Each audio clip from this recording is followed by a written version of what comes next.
Hey everybody, how you doing? My name is Matt with the Low Cash Homestead, and tonight we're just going to hang out in my garage a little bit. I haven't done many live streams.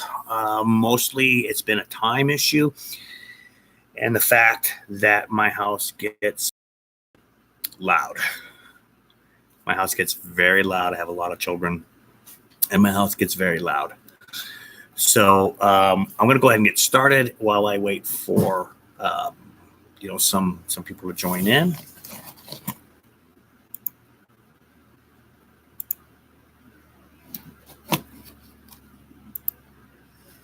Okay, so basically tonight what I'm doing is I'm just seeding out microgreens.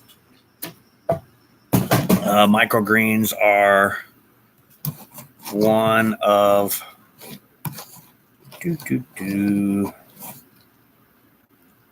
bear with me here. I was pretty sure there was a invite tab here somewhere. But we are doing this through our Chromebook, so basically we are just connected to a form of internet and using our webcam versus using Streamlabs or anything like that. And that's basically, I put Streamlabs on here, but I haven't been able to I haven't had much time to mess with it or anything like that. So we're just excuse me, I'm kind of toggling around with the okay, that's not what I'm doing. I'm just kind of toggling around with the Chromebook at the moment. So I know it's kind of late on a weeknight, but that's when I have time. So let's just take a quick look at what I'm doing. I'm using these commercial HDPE flats. They're not PET, they're HDPE. They're extremely durable. They're very tough, and I've been using them for a while. And then I'm using these little 5x5 micro flats. And so one of the first things we're going to seed out tonight is black oil sunflower. And that's a pretty popular green for me. Excuse me while I get another device plugged into our power bank there, which is a pretty popular green for me. And so, yes, we are in my garage. My garage is kind of my workshop.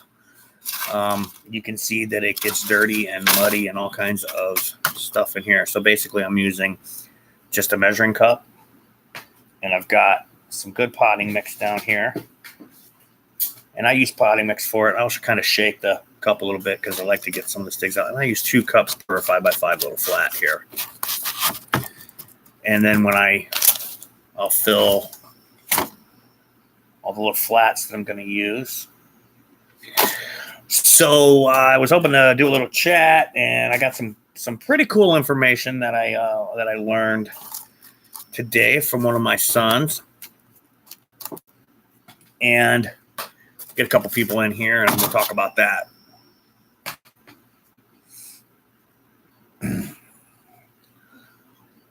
again, I haven't done a whole lot of lives, and that's just been a time thing, and it's been my house is really loud. I have a lot of kids, and it's hard to do some of those things sometimes, especially when everybody needs daddy for something, right? So again, these little 5x5 flats. And we're going to see these up. You guys can hang out a little bit while we do that and ask me some questions, or I can talk about, pretty much I'm kind of open, but I do have some pretty cool information. And just have a few more you guys to join in. And we have Backyard Gardener. Hello, Backyard Gardener. Backyard Gardener, I've been kind of watching Backyard Gardener, and I know he's been kind of watching us. We're subscribed to each other, I think, pretty much. And we've had some interactions there. And while I'm working, I will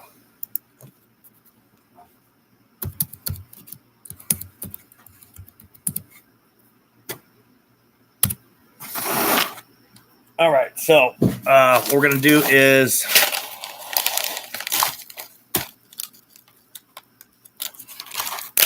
black oil sunflower. And I go pretty liberal on these when I put them in.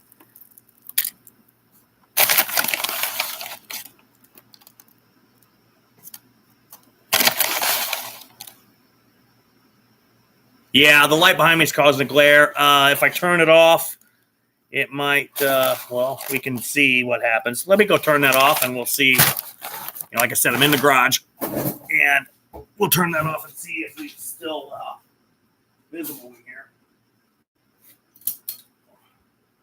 There we go. And I can see it on webcam. Looks pretty good too. Okay, so yeah, so we're just seeing out microgreens. And one of the things that I found out today that I thought was really cool, what we're doing here is black oil sunflower. And it's a pretty common one, or pretty popular, I should say, for the areas that I sell these at. So one of the things that I found out today, and I actually found this out from one of my sons, is our school, we live in rural America, and our school has an ag lab.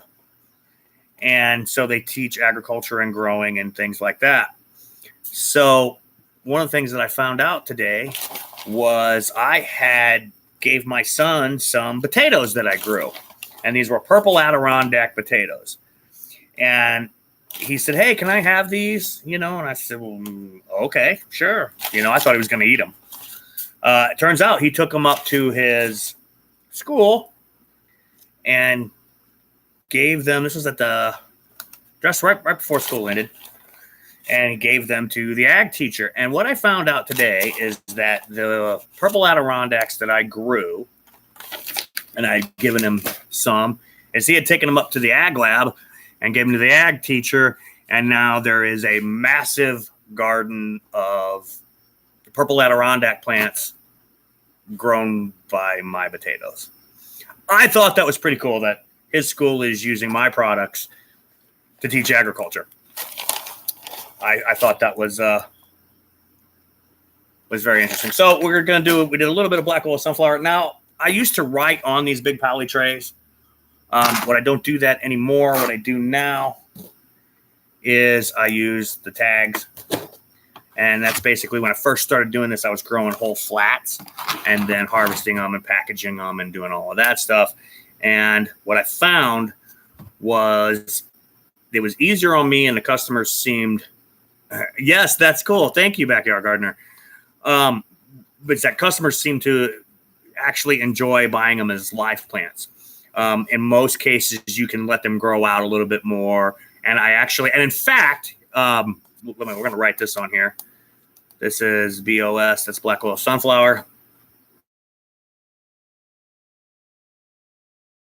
Saw my kid's ag lab teacher at farmer's market, and what they do to kind of support the ag lab is a lot of things that they grow, they bring to farmer's market. Okay, so real quick, I'm going to interrupt the story.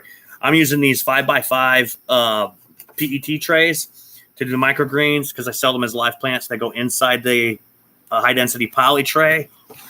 Those have, those have weep holes in the bottom, and these have, I don't know how well you can see them, but these have little weep holes in it. And I use an actual 2 cups. I'm using a measuring cup that's dedicated to this. So I actually saw their ag lab teacher. And what they do is to support their ag, they teach the kids agriculture, and then they take their products and over the summer and they sell them at farmer's market. And anybody who is part of like a nonprofit or anything in my area doesn't pay market fees. So they're basically getting, free marketing, and they can go and sell the products that the kids have helped grow, which helps support the ag lab. And they've got some pretty cool stuff. They got some aeroponics, and they've actually got kind of a little bit of a aquaponics setup going. And what I mean by that is what they do is they grow out these fish in the aquariums in the ag lab, And one of them is like a setup where they grow some lettuce in it, and it's like a fish tank type setup where it sits on top of the fish tank. And then when these fish get big enough, then they go out and they put them in this little pond that the school has. Well, what I found out from speaking with the ag teacher was they actually are irrigating the garden systems with okay, we got another person in here, so if you have anything to say or have a question or anything like that, feel free to throw it up in the chat box. What they're actually doing is they're irrigating. So once these fish get too big for the tank, they go and put them in this pond, and then they're irrigating the ag gardens with water from the pond that they've put the fish in. So it's not a closed system aquaponics like we might be used to if you've done aquaponics, or if you're in aquaponics, or have even thought about doing aquaponics, and you've probably studied the different open loop or closed loop or etc. So it's Mary Bear. Hey, how you doing? It's nice to see you. Then what they're actually doing is, so they're kind of doing like a closed loop, an open loop aquaponics in a roundabout way, in that they're growing the fish in the school, and then they put them in this pond, and then they're pumping out that irrigation water into the gardens. So once again, Mary Bear, you probably missed it, but one of the things that the title on this is, I found out something cool. What I found out cool is that I grew a bunch of these purple Adirondack potatoes. And I gave some, my son asked for some, and I thought he was just going to, eat them or whatever. And it turns out that he actually gave them to his ag lab teacher, and they planted them. And now there is this giant school garden filled with purple Adirondack potatoes that came from the Locash homestead. So pretty interesting. So I ran into the ag lab teacher, and she bought some herbs for me and some microgreens, and we had a conversation about seeding densities for microgreens, and how sometimes microgreen it's not exactly the right seeding density to take it out of the container and put it in the ground. Okay, now for the herbs that she bought some cilantro and some parsley and some basil. You could quarter that thing up or eighth it up or whatever like that, and you could get you could plant that in the ground. Okay, but this next thing that we're going to do, this is wasabi. Now, this is not the traditional wasabi that you would get in a Japanese. Well, let's put it this way: most wasabi in America is dyed green horseradish. But this is not like traditional Japanese wasabi. What this is a mustard green that has a very horseradishy wasabi flavor, and this is also a very popular one. And when it comes to this, I seed this pretty densely. You can let it grow out about 2 to 3 inches before you start getting with seeding density issues. But I seed this pretty densely, and when it comes to the wasabi, what I actually do is I take another one of these. I don't do it with the black oil, but I take a couple of these little trays here, and I just lightly tap the soil down. And that's because this seed is extremely, extremely small. And I need to be able to kind of see it. Oh, and I just dropped some solid mixes. So I get this from True Leaf Market. These are all open pollinated or non-GMO. This one is an organic variety. So I only get organic or non-GMO. But True Leaf Market, if you're looking for microgreen seeds, garden seeds, things like that, True Leaf Market is a good source. And, yes, I advertise for them, but I also shop there. And I advertise for them because I shop there. And I've been shopping there for a good few years now and getting most of my microgreen seeds from True Leaf Market. I believe the price is to be fair. And the packages to be, everything comes in these little zipper resealable Mylar bags, and I have good germination rates with everything that I get from them. And then, you can also get garden seeds there, and you can get a large variety of growing materials and things like that. They do kind of focus on the microgreens and gardens, but they also have cover crop blends and all kinds of other things that you can get, or you can, buy the materials individually and customize your own blend, which is something that I've done, just not really for microgreens. Okay, so that was our wasabi. What I do have is a bunch of these little tags, and I probably got one that says wasabi already. I have a tendency to, and knock my cat off the table there.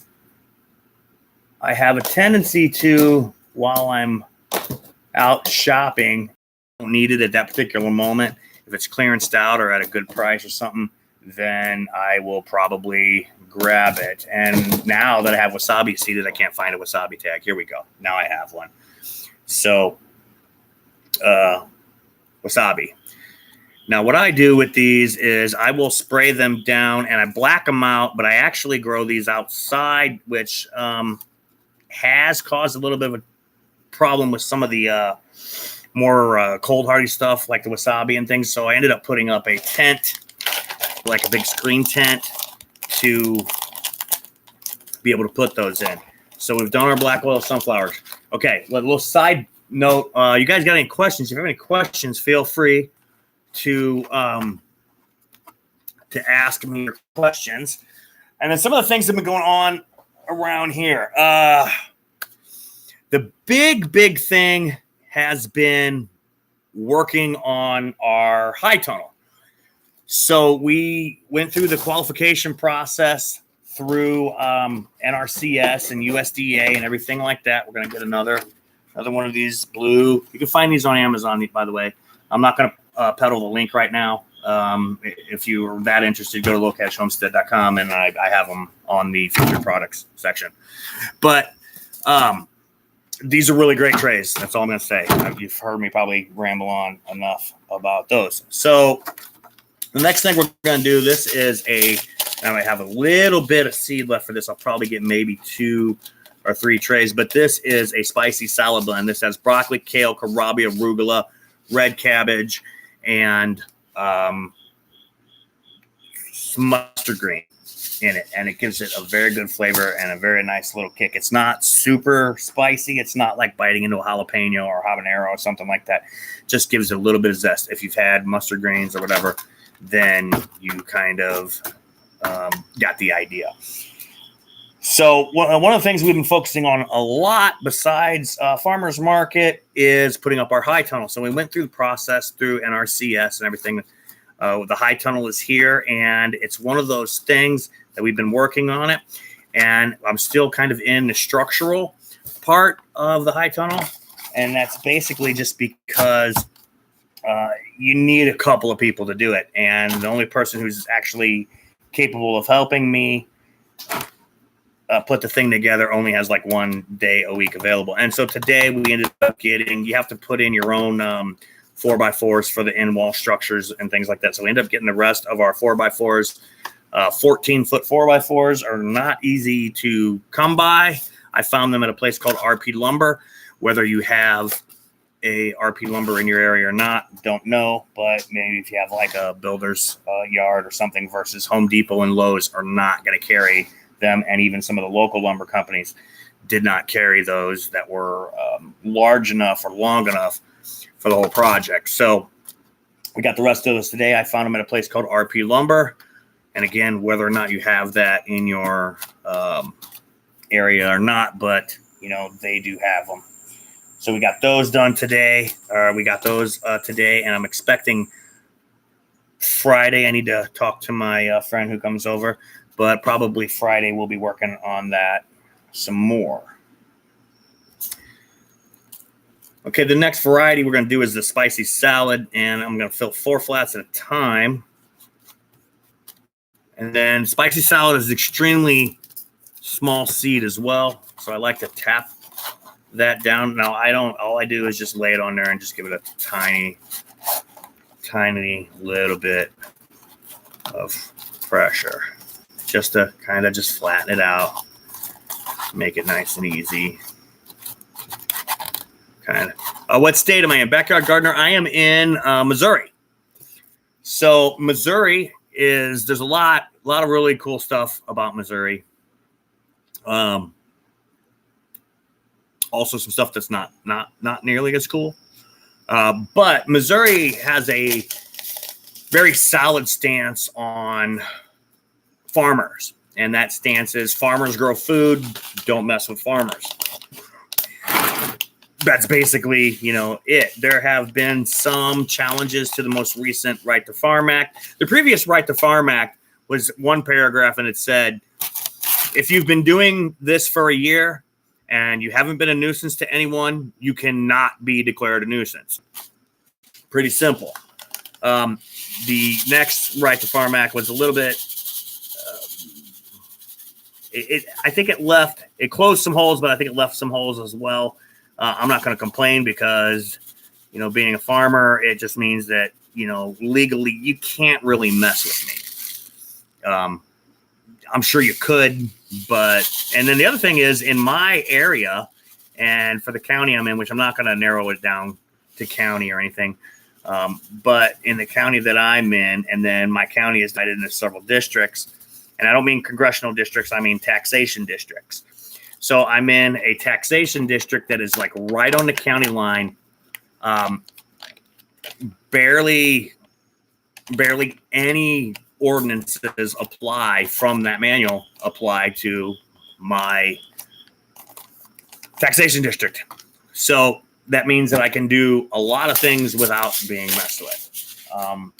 Of course, I do have that was the end of our spicy salad mix. So we didn't get a lot out of that. We'll have to order some more. And then we're going to get a tag for it, which I just saw and then I didn't see. So I try to reuse these tags. Although, if you write on them with a China marker, if you've ever seen China markers, or if they're not called China markers, they're usually called like cellulose markers or something like that. It's basically like a grease pencil. And if you... Here we go. If you write on these with a China marker, then with just like a little shop towel or something, you can erase them. That says BSM. That's another solid. Let's look for... I'm finding everything but the one I need, It's like... Here it is. Spicy salad. All right. So if you write on it with what's called a China marker, or sometimes it's called a cellulose marker, then you can easily erase them just with a shop towel. Okay. So that is our next thing we're going to do this is our base salad mix. And I buy these in the big packages. So I buy this by a pound because it sells quite well and it's delicious. Now, I don't worry about whether or not they sell. You get an idea of about what you're going to sell usually. Where did you purchase your spicy salad mix? Okay, Mary Bear. I get most of microgreen stuff, actually pretty much all of my microgreen seeds from True Leaf Market. They are an advertiser on the lowcashhomestead.com, but they're an advertiser because I shop there. I've been shopping there for a good couple of years, and I think the prices are, competitive, and I enjoy the product. So that's why I continue to use them. So I'm not going to go too much into True Leaf Market other than I've had a good experience with them, and they usually have some kind of a deal on shipping, like Walmart. Walmart's thing is spend $30 or $35, you get free shipping. True Leaf Market has, a comparable thing, and they give you purchase points as well. It's like any other point program that, you gotta buy a lot before you can actually redeem anything. But it's a good product, and so that's where I go. If you visit the lowcashhomestead.com, there will be a banner for True Leaf Market there that you can go through. Okay, so again, we're going to do base salad mix. I'm going to tap this soil down. Again, the salad seeds are ridiculously small. And the base salad mix is broccoli, kale, kohlrabi, arugula, and red cabbage. Also a popular one. Now, if you watch like Curtis Stone or anybody who is like I call them they're like Uber farmers, right? That's what I look at them as, because they're pulling down, mega bucks on a little bit of land and they're, have restaurant contracts and do all these things. I don't do that. I haven't had the time. That doesn't mean we're not going to get to that at some point in the future. But, my issue is that I'm not much of a salesman. And what I mean by that is I simply say, here's my product. Here's the information. Come talk to me when you're ready. Okay, so, soft sells. All right, I'm a very soft salesman because the last thing I want is somebody going, what's it going to take to get you into this car today? I don't want that. I don't figure anybody else wants that. So I'm really low key about it. But a lot of times in market scenario, that works. Hey, this is my product, and people come up and ask you questions. Oh, what is this? What is that? Whatever. And especially like I'm in rural America. So some of these rural farmers markets, they haven't seen some of the things that I've brought, especially when it comes to the microgreens. And when I first started selling microgreens, people were like, what is this? It looks like, hey, what am I supposed to do with it? Do I plant it? What do I do?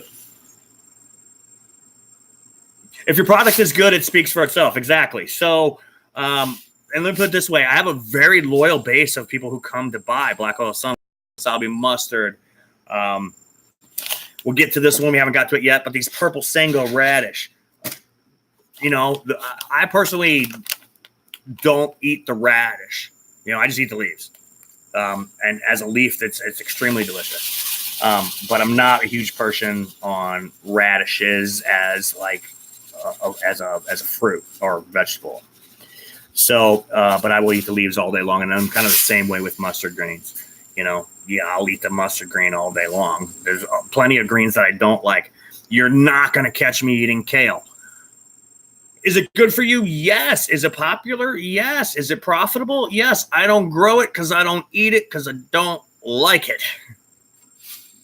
Easy, right? Grow what you eat. That's my philosophy.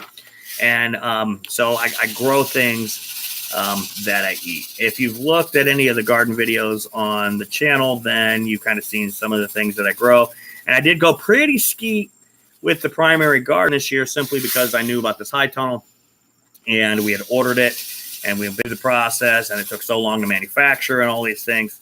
And so if you're interested in doing that, then I would recommend that you qualify your ground with NRCS and all of that. Let's see. I'm in Missouri. I get my spicy salad mixes and most of my greens from True Leaf Market. And then this is my base salad. That's what we just finished. And I do have a tag already ready to borrow an old commercial saying from an old commercial for, I think it was frozen liquor mixes or something. So one thing, another thing I wanted to kind of move forward to is the use of these trays and the kind of the practice of seeding trays, not as starter pots or anything like that, or even seeding cells is, and I have a video that we're going to put out a little later, but these things are great for fodder. Now, I don't have a lot of livestock. I've got chickens at this point. And we put our chickens in little tractors so I can move them around the garden. They do ground clearing for me. And, they cut down their feed. I do give them some grain now and then. I try to, basically, it's like if I haven't moved the tractor or if I don't have a place to move the tractor to, or if they've cleared the ground out under the tractor, then I'll toss out a little bit of grain for them. But mostly they eat the grass. And we actually have over here, and I got a video I'm going to try and release in the next day or two. And we actually have here, and I'll kind of show it to you, is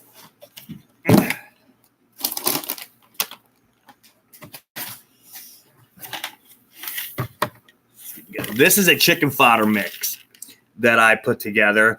And I basically went into the feed store and got feed seeds, and these are all non-GMO stuff. Okay, this is like basic stuff.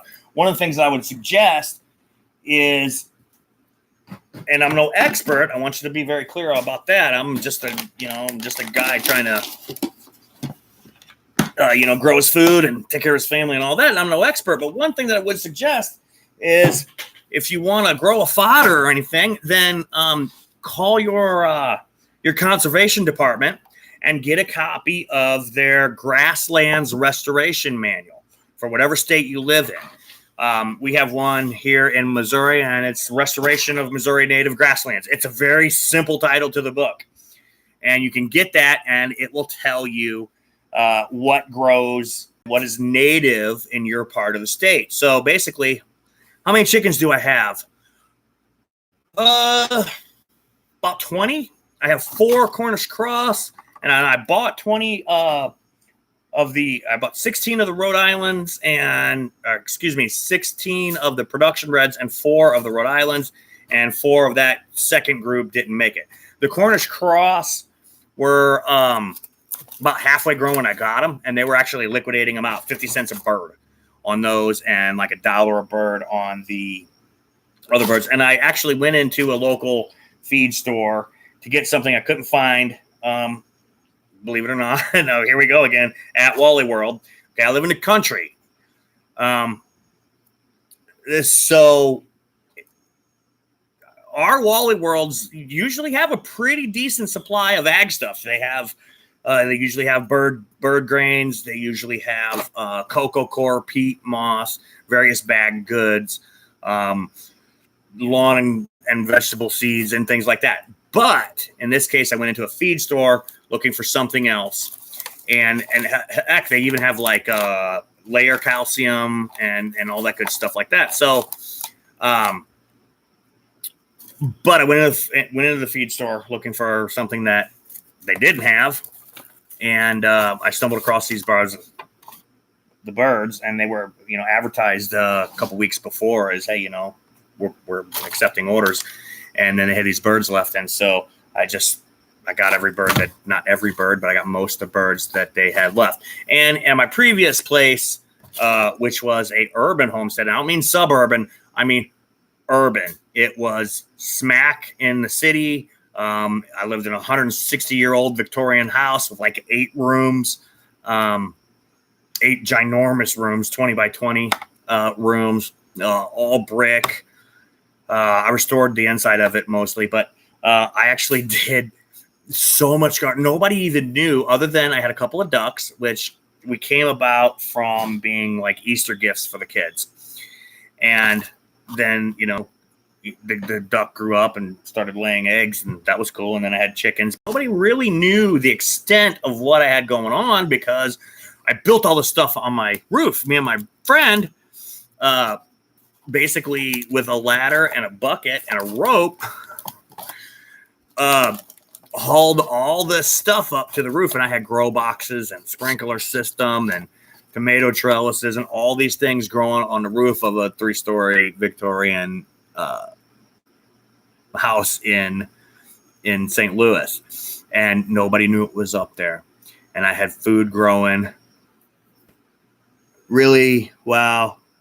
Sounds cool. Well, yeah, it was pretty cool. The main issue that I had with doing that was people were always going, "Why are you on your roof all the time?" Oh no, I like to go up there and hang out. And I didn't do a load calculation test. Now nowadays on a modern building, I would recommend doing a load calculation test if you're going to try and do something like that. But in this house, I didn't worry about it. I didn't worry about it for 2 reasons. It was 160 years old. Okay. And it was old growth lumber. You can look at wood and tell new growth or old growth. You really can. You can tell by the color of the wood. And not to mention, it was milled in that old style, meaning that a 4x8 beam was 4x8 and sometimes a little bigger. I had a set of steps in that house that didn't have a single nail in it. And when it was all put together by cutting pegs and grooves. So, these tradesmen 160 years ago or whatever, they built this house. They built an entire staircase without using a single nail. It was ridiculous. I couldn't find a single. I had to fix a board plank in it one time. And I was like, okay, no problem. Me being a modern carpenter, I'm thinking, all right, it's no big deal. We're going to pull this out. I'll shim the stair how it needs to be. We'll nail it down. No. I actually had to cut the step in half and pry it out of the grooves. And that it was at that point where I realized that the steps were actually pressed into place. There was not a nail holding a single step.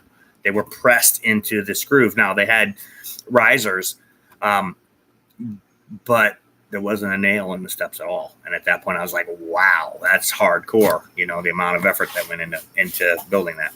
Sorry, I digress a little bit. Yeah. But we had that on the roof of our building. And, you know, my neighbor would come out and be like, did it rain today? No. My sidewalk's wet. Your sidewalk's wet because I've got sprinklers going off on the roof. It's, you know, watering my garden. It wasn't until my guy behind me, his name was Ed, that I was coming down. I love old houses too. But and we'll talk more about that here in a little bit, but it wasn't until the neighbor behind me, come down. And he's like, you got a garden on your roof? Why are you carrying down buckets full of food?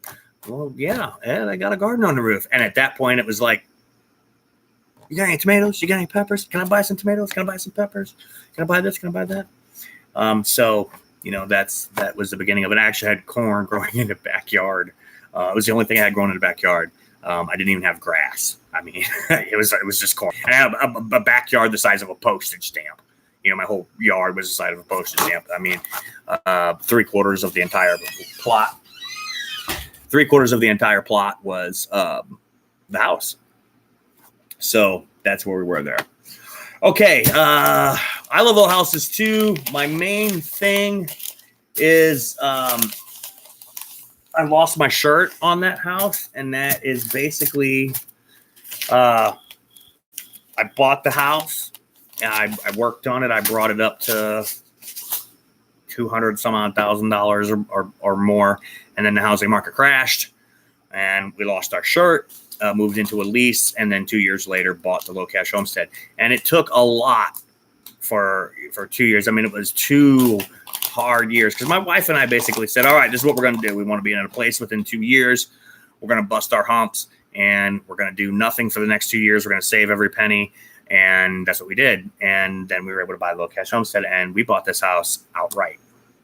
We bought the house, the property, most of the equipment we would need. And then we get out here and you know, then it was work to be done. There was an additional, you know, $20,000 that had to be done to the house.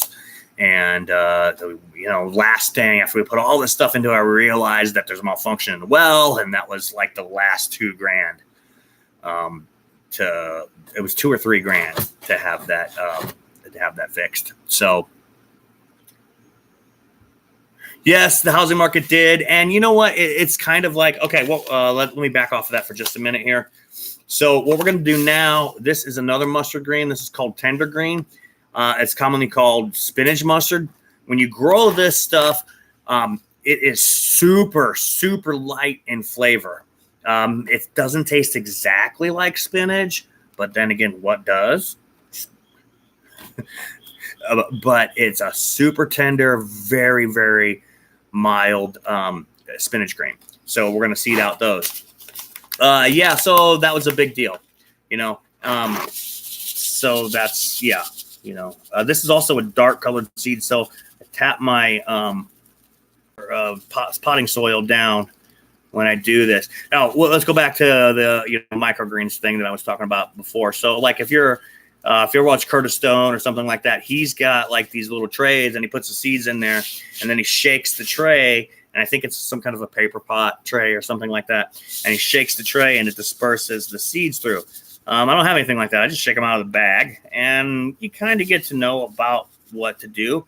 But again, I do these in high density, and at the density that I'm planting these, 3 to 4 inches tall is, you know, usually about as far as you're going to want to let it grow at this density. Now, if you want it to grow more than that, you can always thin it. And the way you thin it is by just snipping it off and eating it, or pulling it out of the ground and eating it, because these varieties are very, very, very delicious. So that's where we are. So let's retrace. So for those of you who are been watching, you know, I don't mean to be redundant, but that's where a lot of our energy has been going, is into the high tunnel and into market activities. And then, you know, I did homeschool my kids for a couple of years, but I have a lot of them. And it was really just becoming one of those things where, you know, you ever been under, have you hold your eye because your eyeball is like pulsing and it feels like it's just gonna fly out of your head? That scenario that's okay, I'm not homeschooling you guys anymore, because it was difficult to keep my left eyeball in my head, or at least that's what it felt like. So this is our tender green mustard. Very mild, very good. And again, I'll soak these all down with a little spray bottle, and then I will black them out for about 3 days, and I'll black them out on the ebb and flow table. Actually, that's not true. I have a separate stand. I will put them on a blackout stand, which is located in one of the outbuildings, and I'll black them out for about 3 days, and then I will move them out to the ebb and flow table. And I've showed that in some other videos. So if you haven't seen the ebb and flow table, then you might want to go back and, you know, check out some of the stuff you can build. Here's an example. If you buy an ebb and flow propagation table, and I could probably tell you exactly if you hang out for just a second, that's our spinach mustard. Let's grab a tag for that before I forget. Here we go. And we'll insert that in there. I'll put that over there. And if you hang out for a second, then I can explain pretty much exactly what I mean.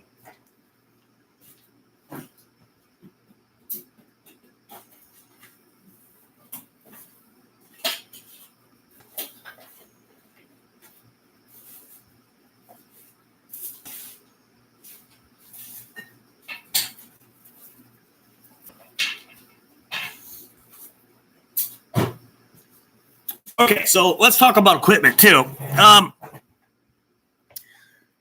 get a lot of equipment. You can get a lot of good stuff on Amazon. You know, that little oscillator cultivator that I use quite a bit. That was like $100 with a couple of batteries, an industrial grade tool. No. Is it fantastic for just doing a little bit of weeding or agitating in fertilizer or putting soil amendments into the first couple inches as you're putting your plants in and stuff like that? Fantastic tool for that. Really saves your back. But I'm not a huge farm, but I love Tech Supply. You can get anything there for your farm. So let's take a look. And just as an example, and this book is a little tattered up, but a professional ebb and flow table. I'm going to find one in here if you just bear with me for a second. You know, this is all impromptu. I don't have notes or anything that I'm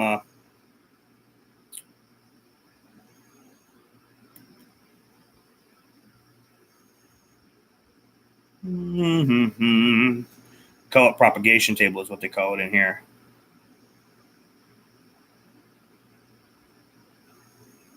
I think it's under hydroponics, actually.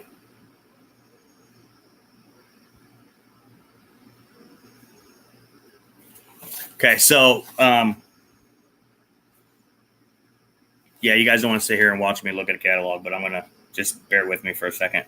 I'm establishing that basically, yeah, you could buy a professional ebb and flow table, and I'm trying to find out exactly what it costs here because I don't remember, because I looked at it and went, nope, I can build that.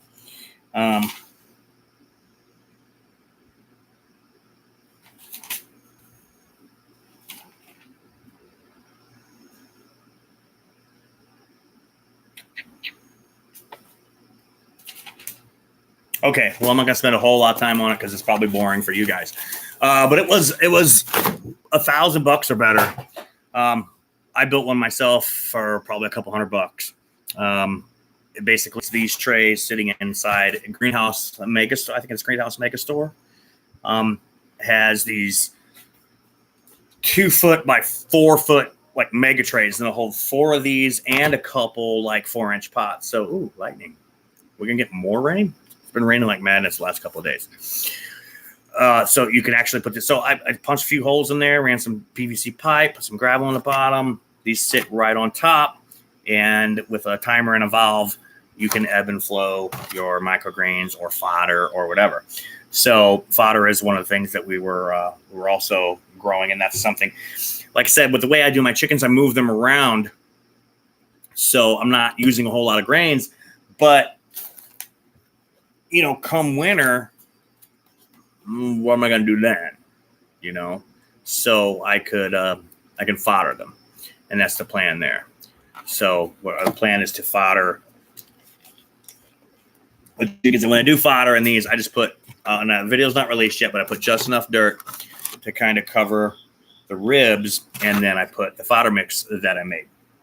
So if you plan on making fodder for your animal, then my thought process on this and the way that I did it is I went and got the pasture lands restoration book for my state.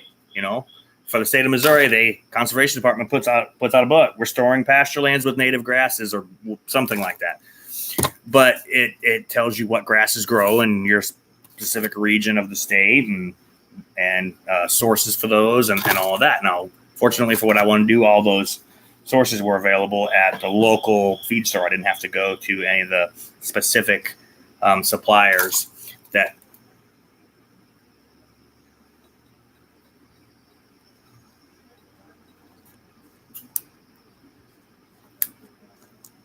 they listed in the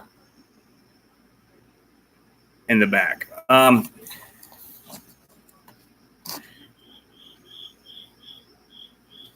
Somebody's here. I can hear my wife talking to somebody. You guys hang out for a second. I don't know what that is. Bear with me. I'm sorry about this.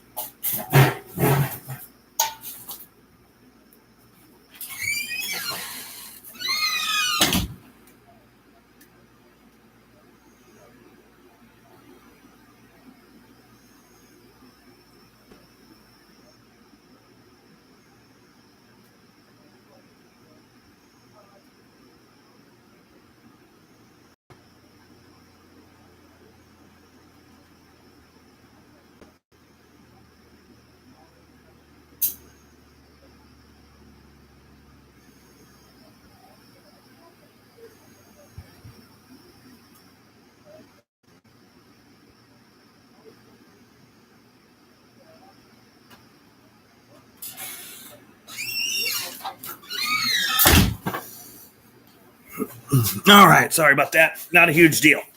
But it's weird. I don't usually get, visitors that I don't, it's a while to get to my place. And, we kind of live where the blacktop ends, which is part of the appeal.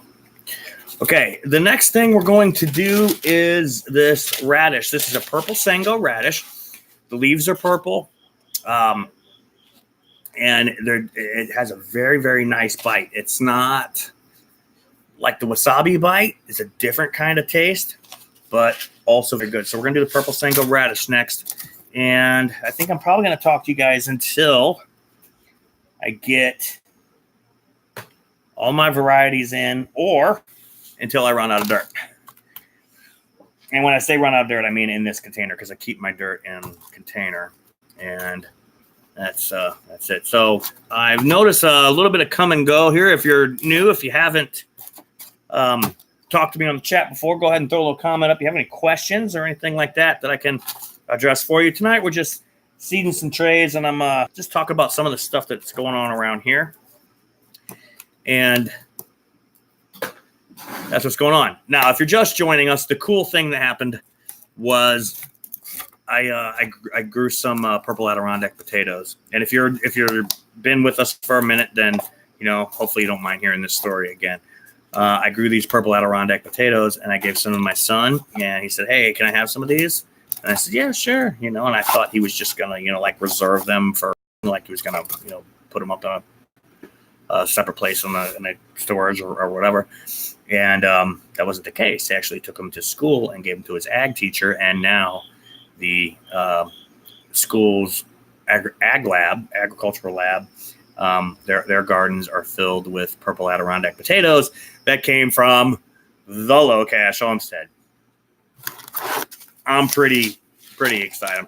That's just cool to me. So, all right. So the next thing we're going to be doing this is our purple Sango radish, and we're going to seed that out in these. And I do have a tag for it because I've seen it already. And I didn't bury it somewhere.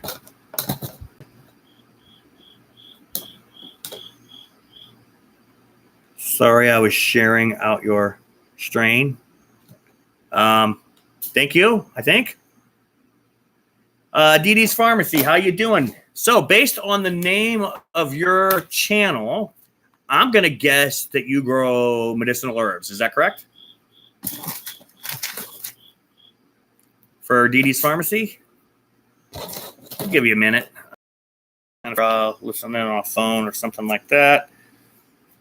And I am trying to find the tag for Purple Sango Radish. I've got a bunch of tags, but why write new ones when I have some? I just got to find it. It seems like the whole handful is like basil and cilantro that I've picked up right here. Purple Sango Radish. All right, now this one's written in. Okay, so yes, Dee Dee's Pharmacy. Yes, you grow pharmaceutical herbs and food. Okay, and then we have Four Horns Farm. It's nice to meet you. Thanks for joining us. Let food be thy medicine and medicine thy food. Okay, I'm following you there. Okay, so Four Horns Farm, nice to meet you. My name is Matt. It's the Low Cash Homestead. Tonight we're seeding out some microgreen trays. And what we're going to do now is this Purple Sango Radish. And I wrote the tag to this with that China marker.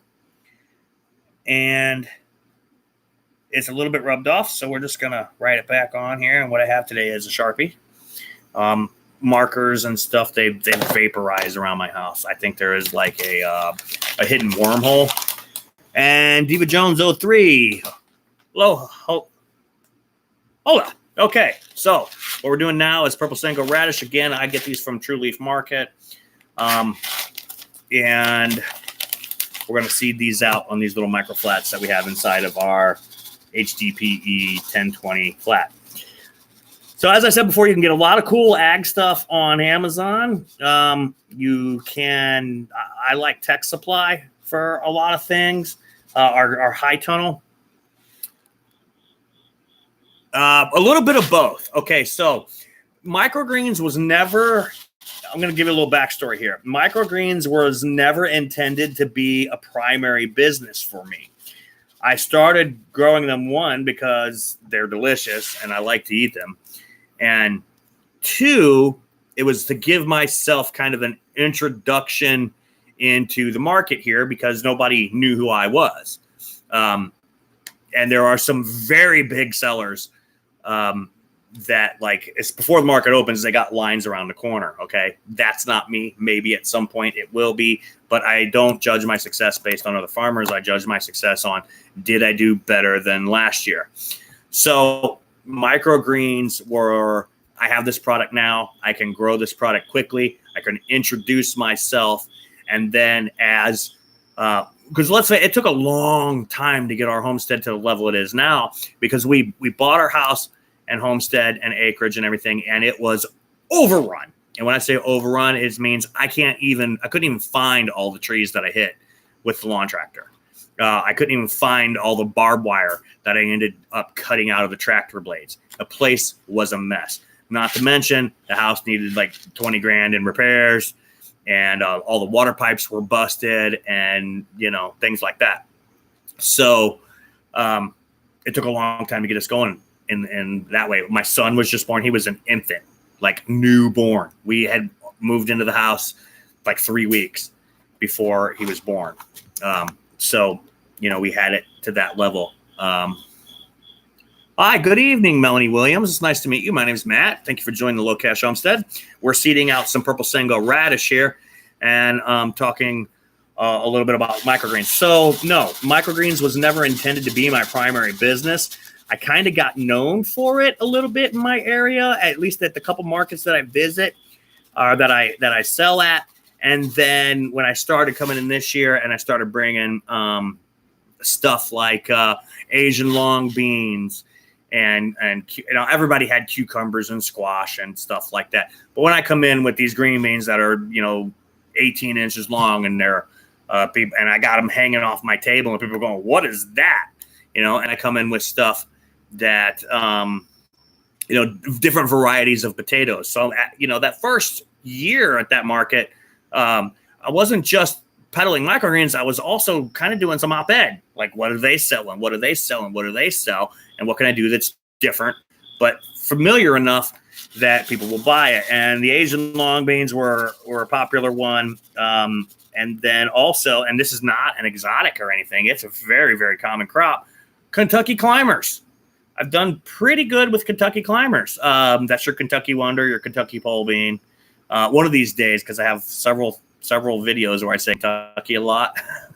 But one of these days, I'm going to edit those all together and make a Kentucky drinking game and see if you guys can get S-bombed in like 4 minutes or 10 minutes. I don't know. I haven't decided yet.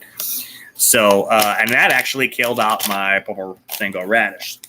So, the purple Sango radish really, really great. And what I found too is yeah, it's kind of a niche, but the vibrant color schemes really kind of pull people over to your table. So, did I intend for microgreens to be my primary business? No. It was an introduction. Hi, my name's Matt. This is my little farm. This is what I have to offer you. And then the next year I had more. I had things that also popcorn. Now, the popcorn was doing great, and then some deer trampled it. So not all of the popcorn is there, but I had 3 different varieties of popcorn. And we're going to kind of just see how that goes. Again, the popcorn, I got 2 different garden areas. We have the primary garden, which I didn't completely deck out because I had to put the high tunnel in. And I knew it was coming. I bought it. I was just waiting for it to get here. And then it finally arrived, and I had like half of that primary garden planted out. Well, that's all I'm going to plant out there until I get that high tunnel up. So that, and then we put in a secondary garden because after my conversation with USDA and NRCS, what I realized is that they changed the rules a little bit. And as soon as I get one done, I can start qualifying another one. So I started, all right. And I already had a certain amount of that area. I had like a 20 by 20 plotted out because I thought, okay, I'm going to get this smaller. I'm going to get this low tunnel, and that low tunnel will still be able to handle these crops and stuff. And then I find out that, I can do this and this and this based on how the rules have changed. And that said, okay, I'm going to put out a secondary garden. And so the popcorn, I actually never planned on it. I was going to put sweet corn out. And again, I went into a feed store looking for something, and I stumbled on 3 different varieties of popcorn seed. And I said, bam, we're going to do popcorn. And not to mention, one of the varieties is, I call it candy cane popcorn because it's a microgreen that I get as a microgreen, and it's a very, very particular microgreen. I mean, your window on this is exact. So if it's a 6-day window and it's a total blackout, you cannot expose these to light at all. The moment they get shoots, that all that sugar that is in that sprout immediately goes starch and goes in, or excuse me, I'm saying this wrong. Let me reroute that. And as soon as it gets sun, it starts growing leaves, and it goes from this sweet little nature's little pixie stick into chewing on a blade of grass, and it'll do that within a day. So you have to be like exact with that. So on those, and I would advertise them, hey, candy cane popcorn's back. I got this many of them, and maybe I have 1 or 2 left, or in one case I advertised them and it stormed, and it stormed so horribly that like nobody came to market. And so I had like 6 or 8 of these little micro flats of this stuff left. And I ended up just saying, okay, well, we're just going to go in the garden. And I pull apart some of them, and I started getting frustrated with trying to separate the root mats and getting these things in the ground. So I ended up just feeding them to the chickens and used the rest of the seed I had to plant it out. So I didn't actually plan on putting popcorn in. I was going to put sweet corn in. And it's just by happenstance, it turned out that I stumbled across the first variety is a strawberry popcorn, little tiny ears, red kernels. The candy cane popcorn, which I grow as a microgreen. And it's one of those things where usually sells pretty good. So I don't always offer it. It's like, hey, candy cane popcorn's back, right? So for those of you who have hit the thumbs up button, great. I appreciate it. I don't have any moderators, so I'm really glad that nobody on the chat has crossed the line or said anything like really just. I'm pretty thick-skinned. It takes a lot to like upset me, but I'm glad that you guys have all been cool and haven't said anything like really, really out of hand. And in fact, not even slightly out of hand. So for those of you that are in here, I've grown barley as fodder for my pigs. I had fungus gnats, so I stopped. I can show that. I don't see why that would be held for review. I don't understand. I haven't experienced a whole lot with fungus gnats for Horns Farm. I haven't been able to really give you any commentary on that, or I haven't experienced anything with fungus gnats. So I'm growing for pigs, and I'm using Missouri native seed to do that. And again, what I did is I contacted my conservation department, and I got a Prairie Lands restoration manual. And in that manual, it's about as thick as a Time magazine. Do they still have Time magazine? Well, we look at it online nowadays. Yeah, they have it. I've seen it in the checkout section at Wally World. So it's about as thick as a Time magazine. And at least for my state, I would say contact your state and find out what your native grasses are, and then make your fodder out of those. That's what I'm doing there. It's good that I never had fungus gnats. Gnats are horrible. And here's one of the things that I think, and I know other farmers do this, but it seems to be something as I look at different homesteaders and stuff. There's mixed feelings about fungus in your garden beds. I actually inoculate with fungus. And I use a mycorrhizal fungi. Now, is that, King Stratifaria or some other kind of mushroom? No. But fungus is an important part. DD's Pharmacy. Yes, I am in Missouri. Are you in Missouri, DD's Pharmacy? So it's one of those things that,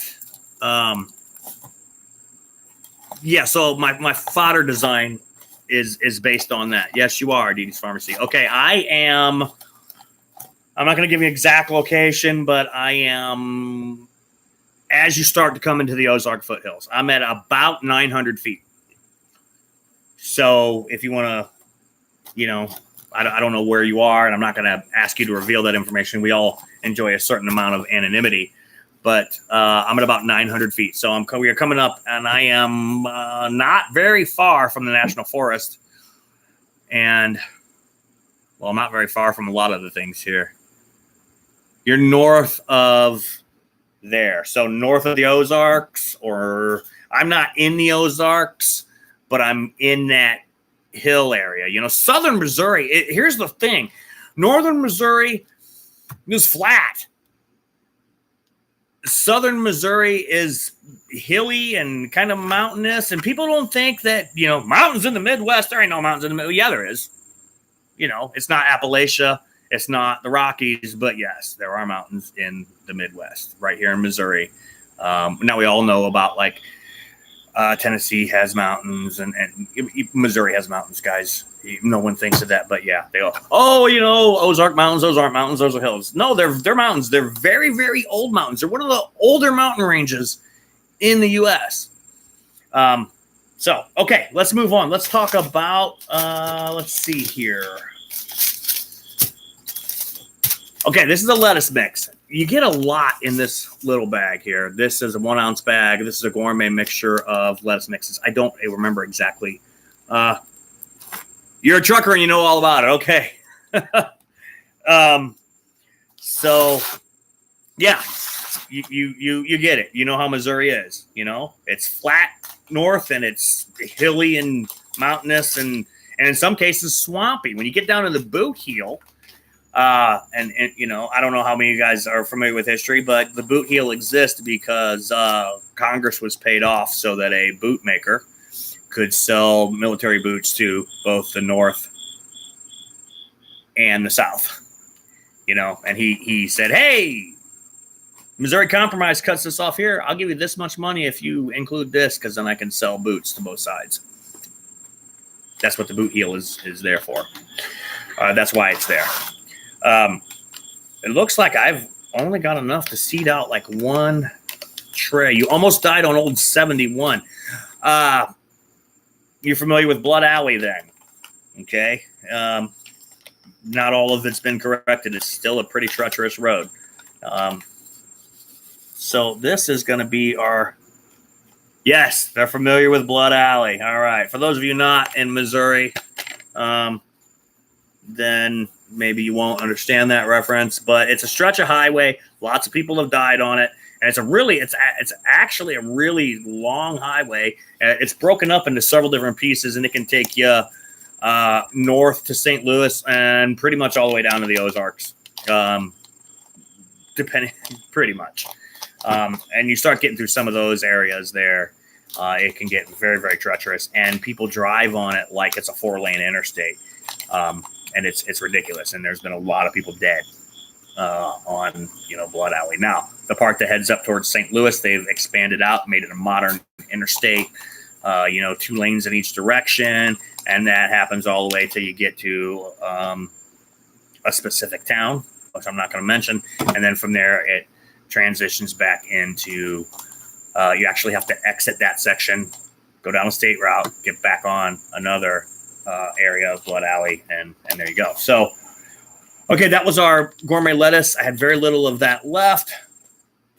It's been a popular season. 1 ounce of that goes a long, long way. So let me find a tag for that. Here we go. And we're going to put that there. So again, one of the some of the things we've been doing. The cool thing, for those of you who just joined, the cool thing was I grew some purple Adirondack potatoes. I gave them to my son. He asked for them. He then gave them to his school ag lab teacher. And now the school's ag lab has huge plots of purple Adirondack potatoes growing. And they came from, the Low Cash Homestead. Okay, I'm stuck on that. I'm going to be stuck on that for the rest of the night, guys. I mean, that was just like really cool news to me. So, next thing we're going to do is, now on these, I usually only do a few at a time.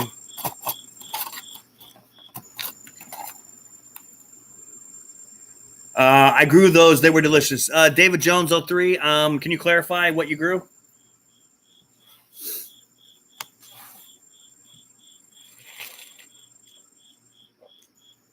I've been talking a lot. I'm a little thirsty. I have a particular addiction to Coca-Cola, guys.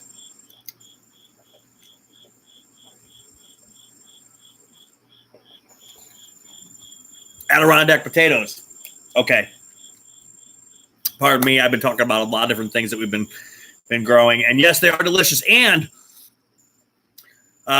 you want to throw your kids for a loop, man. Take those and make French fries out of them, or make like a can't do it. You can kind of do a blooming onion, but make like a fancy potato with a purple potato. I served my kids some purple French fries, and they were like, "What? What are these? What are these? Taste them. Oh, it's a potato. Oh, they're French fries. Yeah, they're purple French fries." So I was really excited to find that. Now, see, I've never done that, although I'm a big fan of shepherd's pie, and I make mine crust, actually. The way I was taught to make shepherd's pie was to use potatoes as the crust layer. So you pack the potatoes in, you cook that until it gets a little bit crusty, then you add your beef and your veggies, and then you top that off with a layer of potatoes, and then you put your cheese on it and you bake it again. That's the way I was taught to do it. Now, anyway, so what I find out is also they're going to be serving our purple Adirondack potatoes that was grown at the school's ag lab, but supplied by the Low Cash Homestead. They're going to be serving those as potato wedges for the kids at school. I can't help it, guys. I'm kind of like, I'm fixating on that because I just think that to be pretty cool. Okay, what we're going to do now is we're going to move on to some herbs. And the basil, this is Genovesa basil. And I usually do 2 to 4 flats per week of these. And again, True Leaf Market, that's where I get my microgreens. And so I'm going to do 2. Oh, come on now. See, I got my Chromebook out here and bump the mouse and it wants to do something goofy. So I'm going to do 2 flats of the basil. And I seed these pretty densely. And if you're interested in doing any of this stuff, I have all the, the banner ads and everything for True Leaf Market over at thelowcashhomestead.com. So you can check that out if you are so inclined. And I really try to document as much as I can and get it on YouTube and thelowcashhomestead.com. It's just we don't always get the opportunity to do that. So, okay, that's our Genovesa basil. And I'm going to do 2 flats of that. And we're going to tag it. And then we have, this is a slow bolt cilantro. And again, I have a tendency to seed these pretty heavily. Now, the cilantro seed, it's kind of weird. The cilantro seed is a lot bigger than you'd expect. Now, with the cilantro, it's a kind of a bigger seed. I actually give it a little bit of a press, just so that it doesn't roll around inside the trays while we're blacking it out. The basil, it's like super fine, like grass seed. And we're gonna do the same thing over here with the cilantro.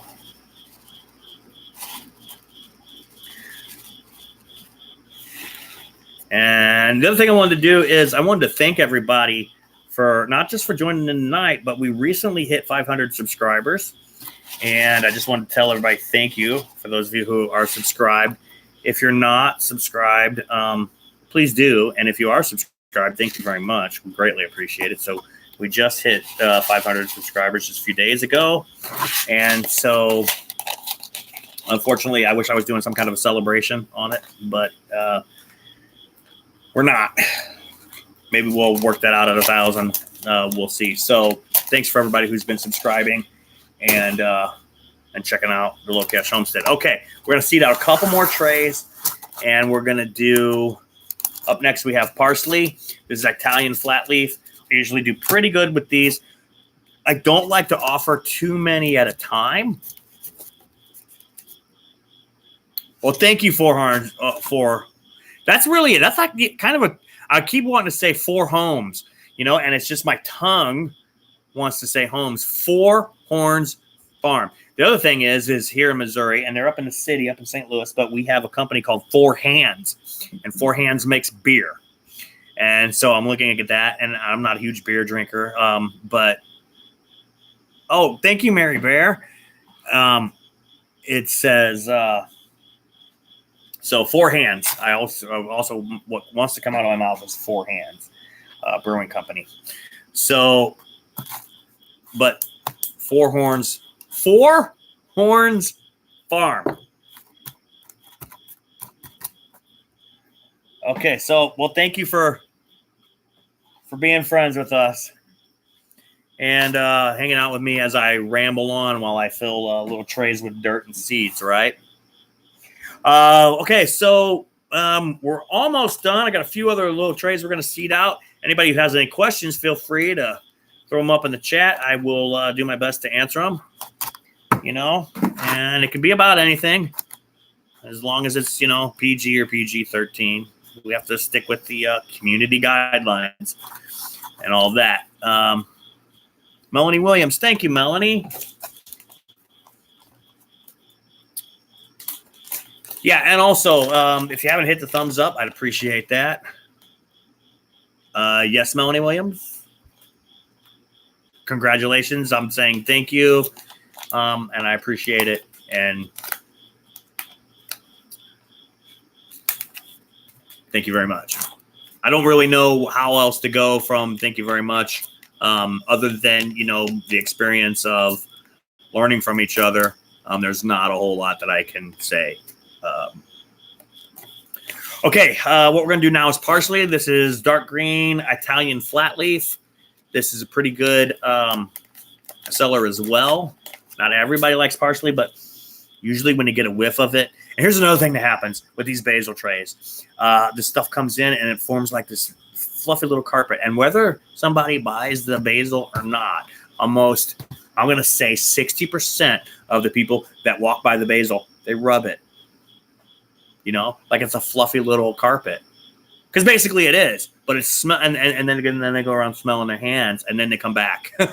And they either buy it or they ask me a bunch of questions about how I grow it. And what my business is and what are all these other things on my table. 50% of the time, 50% of the 60% become customers.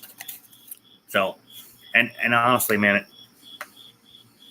sticking my nose in this parsley package is just, get off my keyboard, kitty. It's just a small little bit of herbal heaven. Okay, so this is our dark green Italian flat leaf.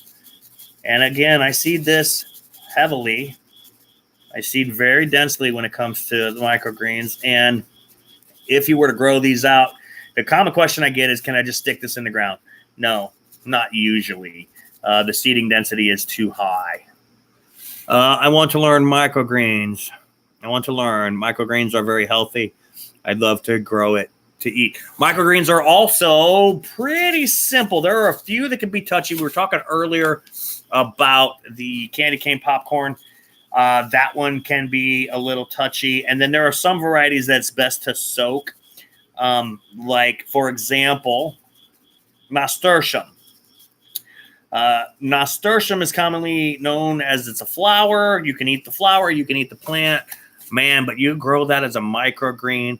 And it's a little plant, and it's like a peppercorn. It's like popping a peppercorn in your mouth. They're peppery, delicious, yummy. Microgreens are pretty easy to grow. Some of them, the big thing you're going to have to watch out for, and I use an ebb and flow table, and I used to do this in the lab. I say laboratory conditions. If you go back and look at some of the earlier videos, what you'll find is I have a big 400, so too spicy. You think nasturtium's too spicy. That's not for everybody. But I like things that are a little bit zesty.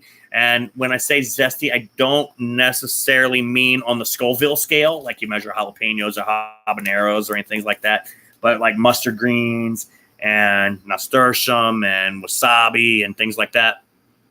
So on that scale. But if you go back and look at some of the older videos, what I called lab conditions was the wall of my foyer. So I have a giant ceiling in there, and I built these really well-constructed shelves and had watering system and everything. The main problem was that I have 7 children, and they like to climb stuff. And the shelving, I built it so good, and I'm not trying to toot my own horn. I was a carpenter. I was a union carpenter for many years. But I built the shelving system with an anchored header and everything, and they were so solid I couldn't keep my kids from climbing them and jumping off onto the floor. Or, you wouldn't imagine how many shoes I found in the fish tanks, from the kids jumping off the shelves. Oh, Daddy, my shoes in the fish tank. Are you jumping off the shelves again? No. Yeah, okay. Well, why is a shoe in a fish tank? So we move them outside. And the other plus to that is the other plus to growing them outside is when you're growing them under when you're growing them under quote unquote lab conditions, they have, the temperature's perfect, the humidity's perfect, everything's exactly right, everything grows great. You got them under a 5,000 K and a 3,000 K light, and they're getting all the color spectrums they need, and they're these beautiful little plants. And then you take them out and you go put them on the table at the farmer's market, and in the real world conditions, they go, ugh, and they fall over dead, or they fall over and become this unattractive, wilted plant. So by growing them outside, and even though I am growing them in shade, I'm growing them under trees and then under a canopy as well. And so, yes, I'm growing them in the shade, but that really helps with the more natural conditions. So that's kind of where we're okay. We labeled the basil.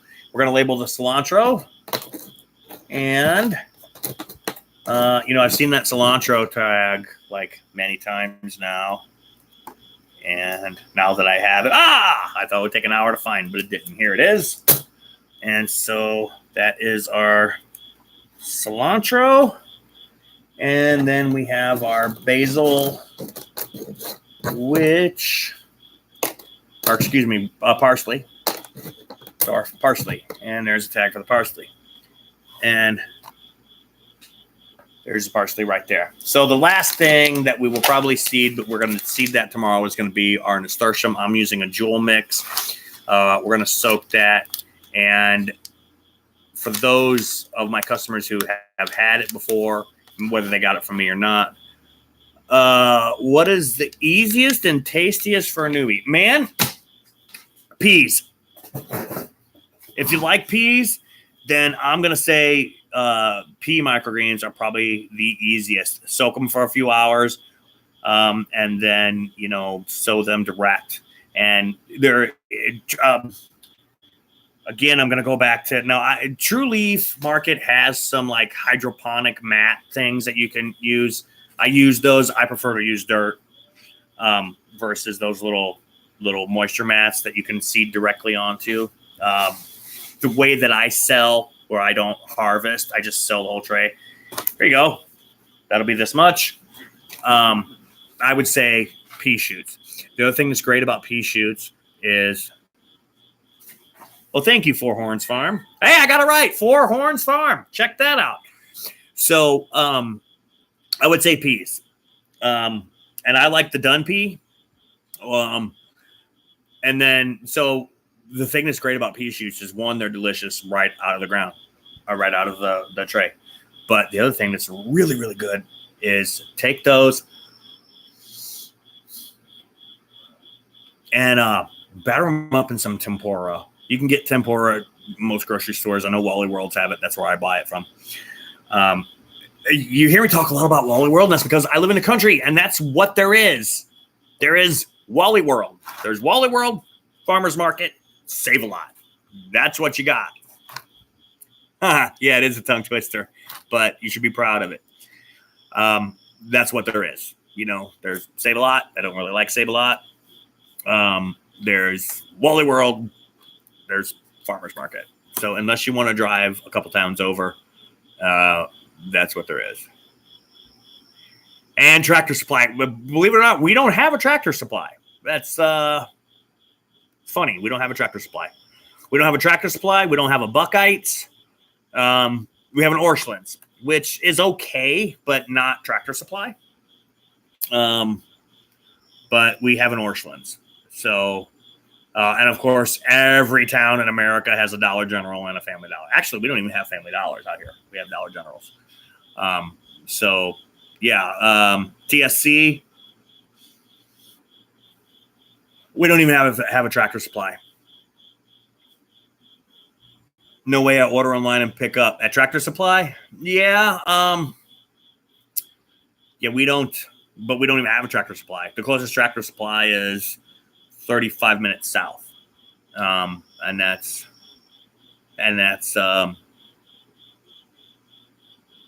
also the closest Menards. And then, closest Home Depot is 35 minutes northeast. And the closest Lowe's is 35 minutes northeast. We do have a good Ace Hardware, a little bit more expensive, but Ace is the place with the helpful hardware folks. They've got most of the things I've needed, not everything.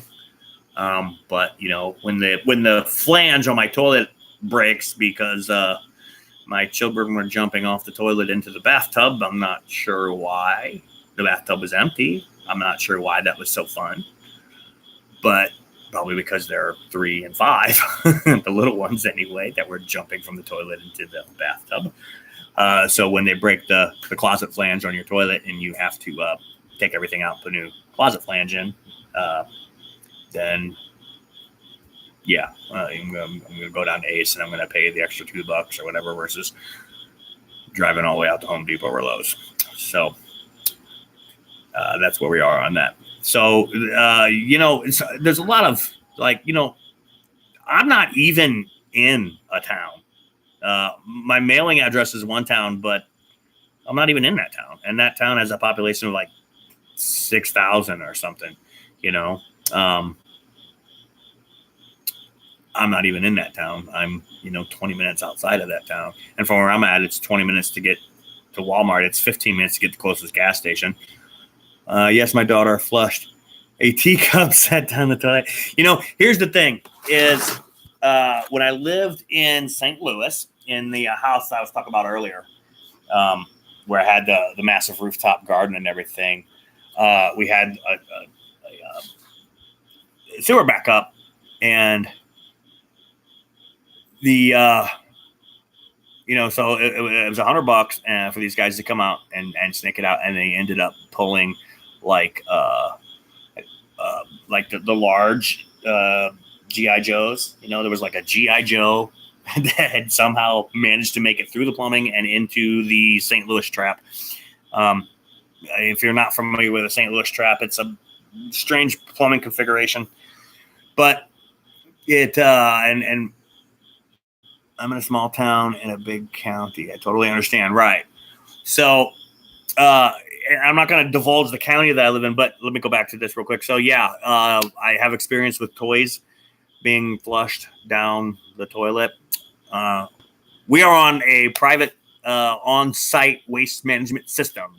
It's what they call it now. So septic system. And I can't get into the full details of why we had to have the septic system replaced and everything, because it's a big kind of deal. And once that deal is closed, then I can go into the full details of it. But I will say that a horrible equipment operator pushed a backhoe too far in the ground in the wrong place in the first place and punctured my septic system.